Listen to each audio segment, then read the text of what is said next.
నేను ఒక్క 5 నిమిషాలు ఒక మాట చెప్పాలి, ఒక చిన్న సాక్ష్యం చెప్పాలని నేను ఆశపడతా ఉన్నాను. మీ అందరికీ తెలుసండి, ఈ స్త్రీల కూడిక 2023వ సంవత్సరం నుంచి మనం ప్రారంభించాం. ఎంతమంది గుర్తుంది? అప్పటికి ఈ మందిరం అప్పుడే ఇంకా రూపురేఖలు కూడా లేవు. అలాగా అదే ఒక ఇటుకలతో ఉంది అంతే మొదటి సంవత్సరం. 2వ సంవత్సరానికి దేవుడు కొంత అభివృద్ధినిచ్చాడు.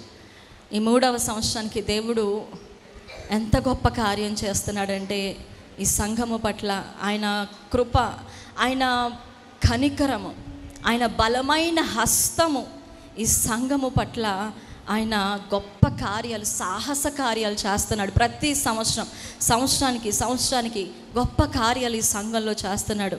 ప్రతి స్త్రీ జీవితంలో దేవుడు చేస్తున్నాడు. అట్లాగే నా జీవితంలో కూడా దేవుడు చేశాడు. మీరందరూ అనుకోవచ్చు, ఏంటి ఈమె ఎలా అంటుంది, దేవుడు కార్యం చేశాడు అంటుంది ఏంటి అని అనుకోవచ్చు. అవునండి, నా జీవితంలో కార్యం చేశాడు. శారీరకంగా ఆలోచిస్తే మీ అందరికీ అనిపించవచ్చు, ఈమె మొదలెట్టిన కాడి నుంచి వీళ్ళ జీవితంలో శోధనలు వస్తున్నాయి కదా, ఏంటి గొప్ప కార్యం చేశాడు అనుకుంటున్నారేమో. మీ అందరికీ తెలుసు, 2023వ సంవత్సరం నాకు ఎక్టోపిక్ ప్రెగ్నెన్సీ వచ్చింది. మొదటి అబార్షన్ అయింది 2020. నాకు కరెక్ట్గా ఈ స్త్రీల కూడికకు ముందు 2 నెలల ముందు ఇలా జరుగుతూ వస్తుంది. నేనైతే విడిచిపెట్టలేదు. 2వ సంవత్సరం 2 నెలల క్రితం మరలా ఎక్టోపిక్ ప్రెగ్నెన్సీ వచ్చింది. మళ్ళీ అబార్ట్ చేయడం జరిగింది. 3వ సంవత్సరం, మనకి ఈ సంవత్సరం 20 రోజుల క్రితమే నార్మల్ ప్రెగ్నెన్సీ వచ్చిన due to some abnormalities abortion అయింది. అయినా దేవుడు గొప్ప కార్యం నా జీవితంలో చేశాడు. నేను ఎలా చెప్పగలుగుతున్నానో తెలుసా? వారం రోజుల క్రితమే నా ఫ్రెండ్, నా కజిన్ సిస్టర్, ఆమె కూడా ఎక్టోపిక్ ప్రెగ్నెన్సీ వచ్చిందండి. వచ్చినప్పుడు ఆమె 2 గంటలే అండి, నేను 1.5 రోజు భరించాను ఆ నొప్పితో. ఫస్ట్ 2, ఆమె 2 గంటల్లోనే ఆ పేగు పేలి అక్కడంతా కూడా పాయిజన్ అయిపోయిందండి, విషం అయిపోయింది. ఆ పేగును తీసేశారండి. ఆమెకు పేగును తీసేసి నెక్స్ట్ టైం కూడా నీకు ఎక్టోపికే వస్తుంది, సో ప్రెగ్నెన్సీ రావడం అనేది చాలా తక్కువగా, నీకు ప్రెగ్నెన్సీ రేట్ చాలా తక్కువ ఉందని ఆమెతో చెప్పారు. కానీ దేవుడు కృప నా పట్ల ఎంత గొప్ప కార్యం చేశాడు తెలుసా అండి? నాకు 2 సార్లు 2 ట్యూబుల ఎక్టోపిక్స్ వచ్చినా కూడా నా పేగుకు చిన్న క్లాట్ కానీ, చిన్న బ్లాక్ కానీ, చిన్న గీత కానీ పడకుండా దేవుడు నా గర్భాన్ని కాపాడాడు. హల్లెలూయా. ఈ 3వ సారి కూడా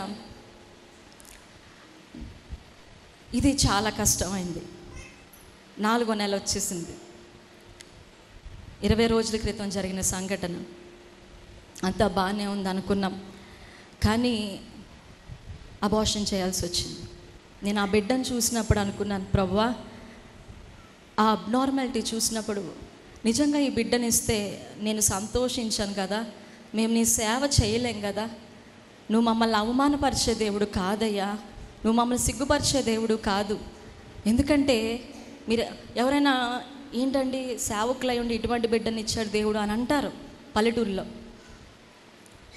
ఇంత సేవ చేస్తారు, వీరికేంటండి ఇలా చేశారు అని అంటారు. కానీ దేవుడు నన్ను అవమానం గుండా నడిపించలేదు.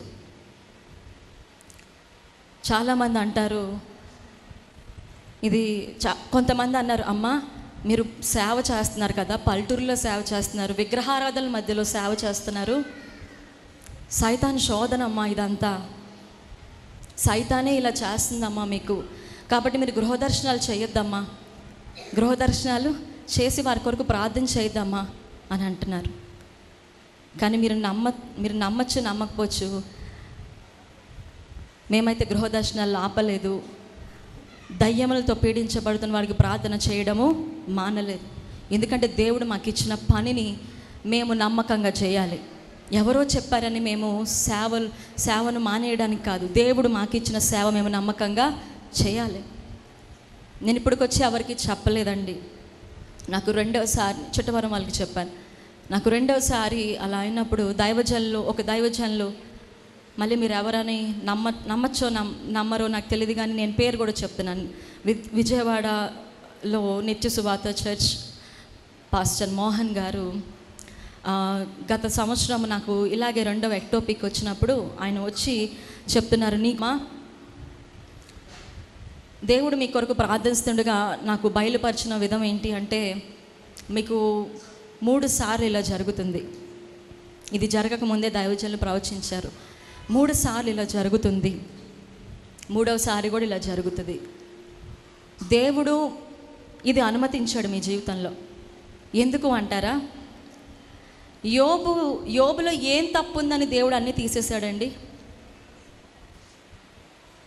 యోబులో ఏం తప్పుందని యోబుకున్న సమస్తాన్ని దేవుడు తీసివేశాడు. ఎందుకంటే యోబుకి ఇచ్చింది దేవుడికి సరిపోయినట్టు అనిపించలా. యోబుకి 2 అంతలు ఇవ్వాలనుకుంటున్నాడు. హల్లెలూయా.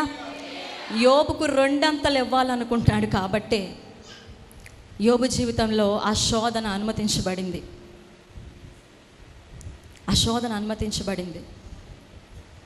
యేసుక్రీస్తు ప్రభువారు శోధింపబడ్డారు, అవునా? యేసుక్రీస్తు ప్రభువారు కూడా శోధించబడ్డారా లేదా? నోరు తెరిచి చెప్పాలి. 3 సార్లు అపవాది శోధించాడు, అవునా కదండి? 3 సార్లు అపవాది శోధించాడు. 3 సార్లు అపవాది శోధించబడిన తర్వాత ఆయన ఆత్మ బలముతో నింపబడిన వాడై ఆయన పరిచర్య ప్రారంభించాడు. హల్లెలూయా, హల్లెలూయా. ఎందుకు శోధన, ఎందుకు ఇబ్బంది? సైతాన్ అలా చేస్తుంది, ఇలా చేస్తుంది కదా, ఇది దేవుడు అనుమతించింది. ఎవరు మార్చగలరు? మనం పాడాం కదా, నీ ఆజ్ఞలే నీదే, ఏదైనా జరుగునా, నీ కంచె దాటగా శత్రువుకు సాధ్యమా? మా దేవా, నీ ఆలోచనలన్నీ ఎంతో గొప్పవి, మా ఊహకు మించిన కార్యములెన్నో జరిగించుచున్నవి. ఆయన ఆలోచనలు మన ఆలోచనల కంటే గొప్పవే. మనం ఆలోచించేది ఒకటే అండి, కానీ దేవుడు ఆయన మన ఊహకు మించింది ఆలోచిస్తాడు. మేము అనుకున్నాము 3rd ప్రెగ్నెన్సీ వచ్చింది కదా, పోనీలే దేవుడు దాటించేశాడేమోలే, ముందు చెప్పాడు కదా 3వసారి కూడా ఇలా జరుగుతుందని, దేవుడు దాటించేశాడేమోలే అనుకున్నాం. కానీ ఎప్పుడైతే మాకు తెలిసిందో అనుకున్నాం, ప్రభువా నీ చిత్తంలో మేమున్నాం. ఒకవేళ ఇది దాటిపోతే నీ చిత్తంలో లేవేమో అని భయపడే వాళ్ళమయ్యా. నీ చిత్తంలో మేమున్నాం, నీ ప్రణాళికలో మేమున్నాం. కాబట్టి మేమన్నాడు, సిగ్గుపడము. ఇదిగో మహిమ నుండి అధిక మహిమల్లోనికి మమ్మల్ని నడిపించబోతున్నాం. దేవుడు మాకు ఇచ్చిన వాగ్దానం అండి. ఇది మొదలుకొని దేవుడు ఈ పరిచర్ను విస్తరింపచేయబోతా ఉన్నాడు. ఆమేన్. ఇది మొదలుకొని దేవుడు దైవజనులు బహు ప్రాంతాల్లో వాడుకోబోతున్నాడు. ఆమేన్. ఇదిగో శాశ్వత శోభాతిశయముగా బహుతరములకు సంతోష కారణముగా దేవుడు మమ్మల్ని చేయబోతా ఉన్నాడు. మేము నమ్ముచున్నాం. హల్లెలూయా. కాబట్టి ఎవ్వరూ కూడా నిరాశపడద్దు. నేను సాటర్డే మార్నింగ్ డిశ్చార్జ్ అయ్యానండి. సాటర్డే నైట్ బయలుదేరిపోయాను ఇక్కడికి. ఎందుకు అంటే ఈ స్త్రీల కూడిక నేను మిస్ చేసుకోకూడదు. స్త్రీల కూడిక ఎలాగైనా జరిగించాల్సింది, ఎందుకంటే దేవుడు నాకు ఇచ్చిన దర్శనం. ఇది ఎలాగైనా ప్రతి సంవత్సరము ఆటంకాలు ఎన్నొచ్చినా జరగాల్సిందే. హల్లెలూయా. దీని ద్వారా మేలులు పొందిన స్త్రీలు ఎంతోమంది ఉన్నారు, పొందబోచిన స్త్రీలు ఎంతోమంది ఉన్నారు. కాబట్టి నేను మీరు కూర్చున్న ప్రతి ఒక్కరి గురించి మేము పడుతున్న ప్రయాస ప్రభు సన్నిధిలో వృధా కాదు. హల్లెలూయా. ఇదిగో ఈ చులకని శ్రమలో ఆయన ఇచ్చే మహిమ ఎదుట ఎన్నదగినవి కాదు. ఆయన మహిమతో, ఆయన అధిక మహిమతో దేవుడు మమ్మల్ని వాడుకోబోతున్నాడు. అందుకనే ఈ శోధనలు, లేకపోతే ఆయన అనుమతించిన ఈ శ్రమలు, ఇది మరేదో కాదండి, దేవుడు అనుమతించాడు. ఎందుకు అంటే ఆయన మమ్మల్ని బహుబలంగా ఇంకను ఆత్మ బలముతో మమ్మల్ని నింపి వాడుకోవడానికి. హల్లెలూయా. మరి మా కొరకు ప్రార్థించిన మీ అందరికీ వందనాలు. చాలామందికి నేను ఈరోజే కనిపిస్తున్నాను. మిమ్మల్ని అందరినీ చూడడం చాలా సంతోషంగా ఉంది. చాలా నేను ఎమోషనల్ కూడా అవుతున్నాను. ఇంకొకటి ఏంటంటే, నేను వాస్తవానికి ఈ స్త్రీల సమావేశానికి సిస్టర్ కాంతి కళాగారిని మేము అనుకున్నామండి. అయితే ఆ సిస్టర్ గారు ఆ రోజు ఖాళీ లేరు. నాకు దైవజనులు ఆమెకు కాల్ చేసిన సంగతి నాకు తెలియదు ఆ రోజు. కానీ నేను ఆ రోజు ఉదయం ప్రార్థన చేసుకున్న తర్వాత నేను ఇన్స్టాగ్రామ్ ఆన్ చేసినప్పుడు దీవెన బ్లెస్సీ గారు స్త్రీల కూడిక పెట్టారు కాకినాడలో, మన దైవజనరాలు. అది చూసినప్పుడు